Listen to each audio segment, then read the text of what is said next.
Alhamdulillahi Rabbil Alamin. Wassalatu wassalamu ala ashrafil anbiya'i wal mursalin. Nabina Muhammad wa ala alihi wa ashabihi wa man tabi'ahum bi ihsanin ila yawmiddin. Salam alaikum chers frères en islam. Nous allons parler aujourd'hui d'une chose qui fait l'objet de nos habitudes quotidiennes. C'est quelque chose qui se passe dans les mosquées. Le fait de passer devant une personne qui est en train de faire sa prière. Ce sujet est un sujet qui fera naturellement l'objet d'une attention particulière. Parce que tous les jours, quand on se retrouve dans les mosquées, on peut observer ce genre de situation. Passer devant quelqu'un qui est en train de faire la prière, c'est un grand péché. C'est un grand péché dont on ne peut même pas évaluer l'ampleur de ce péché. Parce que le prophète sallallahu alayhi wa sallam, il y a un hadith de Abdullah ibn al-Harith. Abdullah ibn al-Harith dit قال رسول الله صلى الله عليه وسلم لو يعلم المار بين يدي المصلي ماذا عليه لكان أن يقف 40 خيرا له من أن يمر بين يديه.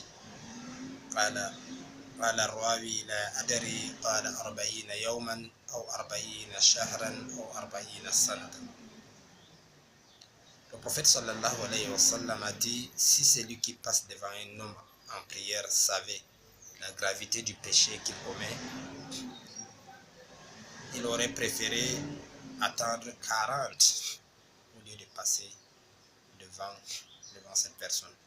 Celui qui a rapporté le hadith a dit, je ne sais pas s'il avait dit 40 jours, 40 mois ou 40 ans. Je ne sais pas si on se comprend. Le prophète sallallahu alayhi wa sallam a dit, celui qui passe devant une personne qui est en train de faire la prière, s'il pouvait imaginer la gravité du péché qu'il était en train de commettre, il aurait préféré attendre 40 que de passer devant cette personne.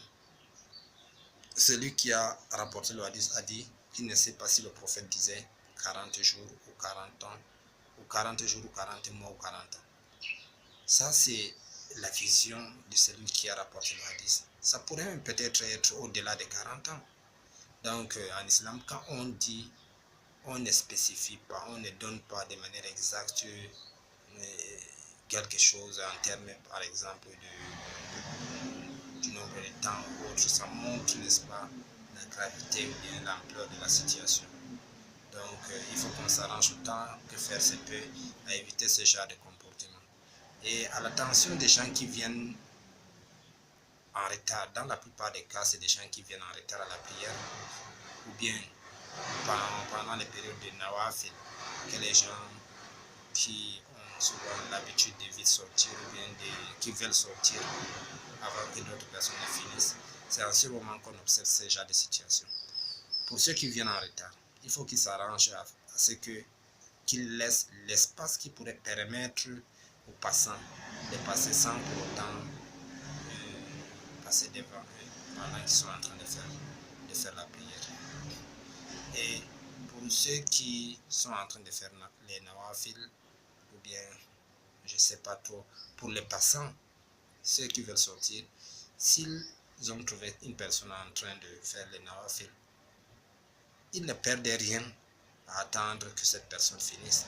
Pendant qu'ils sont en train d'attendre, ils peuvent même profiter pour faire l'istighfar. Même s'ils ne font pas l'istighfar, ils sont dans les mosquées, les récompenses sont en train d'être multipliées. Donc, il faut que nous puissions nous entretenir sur ce point afin qu'on puisse éviter ce genre de comportement. Allah subhanahu wa ta'ala nous pardonne. Assalamu alaikum wa rahmatullahi wa barakatuh.